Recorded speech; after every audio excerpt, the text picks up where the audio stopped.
저 문가리 집단은 일종의 민주주의적인 정파라기보다는 왕조 비슷한 거라서 대통령이 문가리가 사과했는데 비서실장을 그대로 둬서는 되겠냐, 보필을 잘 못했다 이야기도 나오고, 부동산과 경제가 이 모양이다 해서 결국 청와대 김상조 정책실장 그리고 경제부총리 홍남기도 같이 바꿔야 된다. 그러면서 이제 노영민이 나가고 김상조 나가고 홍남기 나가고 추미애가 나간다. 이런 이야기까지 나오고 있습니다. 자, 그리고 추미애도 이제 뭐 자기가 나가는 거는 거의 각오를 한 것 같은데요. 문가리가 이낙연과 26일 독대를 해서 지금 윤석열이 돌아오고 난 이후의 사태에 대해서 작전을 좀 짠 걸로 보여요. 작전 짠 거라기보다는 지시를 했겠죠. 그래서 청와대 좀 바꾸고 그 다음에 또 정부도 좀 장관을 교체하고 이러면서 인적 쇄신해서 방향을 돌려보자. 또 주택 문제 관련해서 다주택 논란을 불러일으킨 그런 사람들도 좀 정리하자, 이런 것들도 포함되어 있는 것 같습니다. 문제는 뭔가 하면 문가리 정권에서 생각하고 있는 가장 큰 오류는요, 사람을 바꾸어봤자 문 옆에 새로 오는 사람이나, 그래서 변창흠이 같은 사람밖에 더 옵니까? 권덕철이 같은 사람 오고 이용구 같은 사람밖에 안 오잖아요. 그래서 사람 바꾸어서 더 계약이 되지, 지금 사람 바꾸어서 해결될 문제가 아니다라는 거고, 문제의 근원이 사람의 문제가 아니라 문가리의 통치 방식에서 나오는 문제라는 것을 문가리 스스로가 모르는 한은 누구를 바꾸어도 해결될 문제가 아니다는 겁니다. 자, 우리가 문가리라는 사람을 놓고 봤을 때 저 사람이 대통령이 되기 전에, 그리고 뭐 비서실장하거나 수석을 하기 전에 정상적으로 남들과 대화를 갖다가 나누고 또 남의 의견을 경청하고 자기 생각을 조정하고 할 수 있는 사람이었는가, 아니면 남들과 원활하게 소통이라도 되는 사람이었는가라고 봤을 때 지극히 자신만의 아집과 자신의 세계에 빠져서 남들과 소통을 하지 않고 또 좌파 패거리 안에서의 소통조차도 거의 하지 않던 사람입니다. 그래서 아는 사람만 노무현 옆에 측근으로 문재인을 알았지, 운동권 패거리 내부에서 문재인이 뭔지 아는 사람도 별로 없었고, 언론에서도 문재인이 노무현에 발탁되어서 수석으로 들어오기 전에 문재인이라는 사람이 대사회적 활동을 통해서 좌파들이 훈장으로 삼는 민주화 운동을 했다거나 뭐 사회 운동을 했다거나 그렇게 한 일도 별로 없었어요. 그거는 이례적인 부분입니다. 문이 가지고 있는 좌파적 사고에 비추어서 문이 처음으로 대중화합회 노무현 정권 때 수석으로 등장했을 때가 2003년입니다. 그러면 문이 지금 올해 68살이니까 우리 나이로요. 그러면 2003년이면 17년 전입니다. 그러면 문이 신하나 때 대중화합회 등장이 됐어요. 근데 문이 대학 다닐 때 뭐 데모했다라는 자기 이야기하고 그 다음에 고시 사시돼 가지고 변호사 된 부분하고 이후에 적어도 한 20년이 넘는 세월 동안에 문이 뭘 하고 살았는가, 한참 때인 20대 후반 30대 40대까지 뭘 했는지를 제대로 아는 사람이 없습니다. 그냥 부산 지역사회에서 자기 소리를 좀 냈다 이렇게 하지만은, 노무현은 노무현이 되고 난 이후에 뭐 변호인이라는 영화까지도 만들 만큼 스토리가 있었다는데 문은 그런 활동들도 거의 하지 않아요. 그 말은 본인 스스로도 자신이 노무현에 의해서 수석으로 발탁되기 전에 어떠한 일도 안 했다는 거 아니겠습니까? 당시 염동연이라고 노무현 핵심 측근으로서 관여했던 사람이 문재인한테 출마를 여러 차례 권유했는데도 안 한다고 하고 노무현이 대통령 돼도 근처에 안 가겠다 했다는 거예요. 그러다가 대통령 되니까 노무현의 비밀 인사팀 논의팀에 들어왔다라는 거예요. 그래서 염동연이 문재인을 신랄하게 비판한 적이 있죠. 그런 부분을 보면 문재인은 자신의 젊었을 때부터 노무현을 만나서 청와대로 들어왔을 때까지의 과거에 대해서 희한하게도 대통령으로서 과거의 어떤 자희의 비하인드 스토리를 미화시키기 위해서라도 공개하지 않는 부분이 무엇 때문인가에 대해서 우리가 한번 좀 생각을 해봐야 되지 않겠습니까?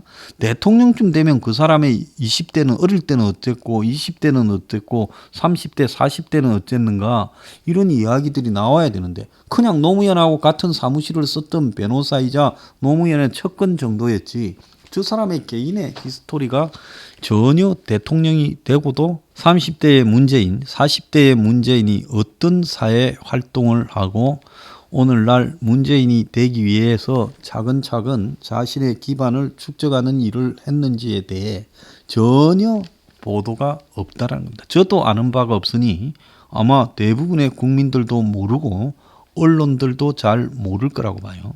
문재인은 자신의 과거에 대해서 굉장히 드러나지 않도록 감추고 있고 또 한편으로는 2003년에 공개적인 자리에 나와서 공직을 맡으면서 수석 비서실장을 했지만은 노무현 퇴임 이후에 2012년에 다시 억지로 좌파들이 당을 만들어 가지고 당시 손학규가 하던 민주당과 합당할 때까지 그리고 이제 합당해서 경선을 해서 문재인이 손학규를 이길 때까지 행각이나 행보가 또 잘 알려지지 않습니다. 다만 중간에 노무현 자살 때 장례 위원장으로서 한번 등장했을 뿐이지요.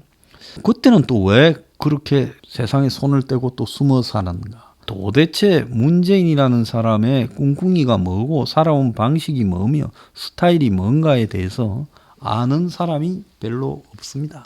그러면서 문패거리를 형성하면서 충성도는 누구 못지않게 강하게 요구하고 운동권의 원로들을 다 무시해요. 그래서 문재인은 운동권하고의 어떤 유착 관계도 노무현보다는 훨씬 덜했습니다. 그런데도 불구하고 노무현이 전반적으로 운동권에 대해서는 조금은 알고 있고 몸을 던져서 활동을 했던 것과는 달리 문재인은 운동권의 원로들하고의 관계도 별로 없다는 겁니다. 자, 이런 문재인이 이 청와대를 끌고 가는 방식은 보면 공포와 그리고 선물 정도로 끌고 가고 있어요. 당근과 채찍이라고 봐야 되죠. 그래서 자신에게 등을 돌린 사람에 대해서는 철저히 현 범여권 진보 좌파 출신이라도 상대를 안 하고 그들은 외면해버립니다. 그러니까 이제 그들 중에 문재인에 의해서 선택받지 못하고 철저히 외면받은 사람들이 지금 하나씩 빠져나와가지고 문가리 이 좌파 패거리들을 비판하고 있지요. 요 근래에 그런 사태가 점점 많이 생기고 있습니다. 그리고 다른 한편으로는 자신한테 개같이 충성을 바친 사람은 먼 자리라도 챙겨준다는 거죠. 그래서 뭐 민병두 은인가 하는 사람을 은행 협회 회장으로 밀려고 해서 시끄럽고 온갖 자리들을 다 챙겨줍니다. 그래서 이종걸 전 의원도 공천을 갖다가 탈락을 잘 받아들이고 말 잘 들었다고 그러는지 모르지만 대한체육회장에 출마시켜요. IOC 위원인 현 대한체육회장 이경이라고 있잖아요. 그런데 이종걸을 대한체육회장에 시키면 그럼 IOC 위원을 그만두고 새 대한체육회장한테 넘겨주는 겁니까? 흔히 IOC 위원은 한국 케이스로 나온 거고 국가를 보고 그래서 종신직인데 이종걸이 나섰다는 것은 청와대하고 이야기가 됐을 거라고 보는 겁니다. 그런 다음에 문가리가 윤석열을 다루거나 이런 부분으로 봤을 때도 자기 속을 직접적으로 찝찝한 사람한테는 절대로 밝히지 않는다는 거죠. 윤석열 사태가 나타난 가장 큰 이유는 윤한테도 어떤 행태로든 양정철을 시키든 조국을 시키든 자신의 문제들을 수습하고 감추고 덮도록 시켰는데 이제 윤을 제거하려니까 찝찝하니까 자기 손에 피를 묻히지 않고 조국이나 추미애 손에 피를 묻히려다가 지금 윤석열은 자기하고 가까운 양정철을 통해서 청와대 계속 있어라 이야기를 들었다. 자, 그 부분과 관련해서 문가리가 이중 플레이를 했을 가능성이 저는 매우 크다고 봅니다. 다른 한편으로는 계속 너도 되지요 하니까 그렇게 있어라. 말만 좀 잘 들어라 해놓고 다른 한편으로는 또 제거하라는 그 이중 플레이. 자, 그 부분은 윤뿐만 아니라 양정철에 대해서도 문가리가 이중 플레이를 하고 있다고 봅니다. 양정철을 저렇게 아무 자리도 안 주는 이유는 분명히 이유가 있다고 보거든요. 아무것도 아닌 사람도 다 챙겨주는데 자기를 갖다가 대통령 안 하고 숨어 살겠다는 사람을 데리고 나와서 2012년에 대선에 들이밀고 또 2007년에 다시 들이밀어서 결국 대통령 당선시킨 핵심 척근은 양정철이에요. 자, 그런데 그 양정철에게 신세 지고 말 못할 일은 많은데, 그런데 양정철을 시켜서 양정철이 설치고 다니면서 주인으로서 지분을 가지고 요구하는 부분은 그건 또 보기 싫어. 그러니까 당선되자마자 양정철을 해외로 돌게 만들고 또 양정철에게 아무런 끝발도 없는 자리를 시켜서 실세인 것처럼 느끼고 이렇게 총선 앞두고 해놓고는 그 다음에는 또 양정철을 또 배제시키고 그러면서 비서실장을 시킬 듯 하면서 절대로 양정철을 비서실장 안 시킬 거라는 거는 세상이 다 알고 있는 거예요. 그럼 왜 양정철은 그러는가? 양정철은 자신에 대한 모든 것을 다 알고 있으니까 부담이 된다는 겁니다. 그런데 양정철을 문이 팽을 시키려니까 그건 또 둘만이 아는 엄청난 일 때문에 그렇게 하지 못하고, 그러니까 양정철한테도 찝찝하니까 양정철이 뭐라고 이야기하니까 거부하지 못하고 뭐 그렇게 하든지 해놓고는 또 조국이나 추미애를 시켜서는 저거 윤책을 해. 이런 문의 태도가 지금 이 혼란을 낳고 있는 원인이라는 겁니다.